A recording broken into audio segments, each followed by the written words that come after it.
For those who have made it a habit to search for truth and reflect on the sacred scriptures, here are two questions that would hopefully help you in your quest. The first question is this: do I appreciate Jesus' loving death for me?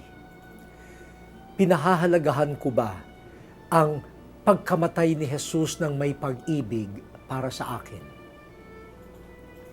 Second question: how can we imitate Jesus' courage and faith in facing trials in life?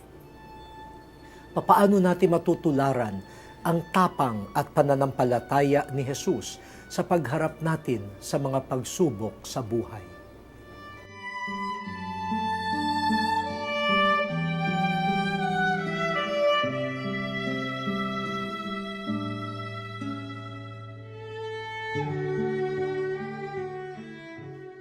Panginoon, maraming salamat sa inyong pag-ibig. Patuloy niyo po kaming biyayaan ng linaw ng pag-iisip, bukas na puso, at mapagkalingang kamay ng aming maipakita sa iba ang bukal mong pagmamahal. Maraming salamat po sa pagbubukas ng inyong tahanan sa amin.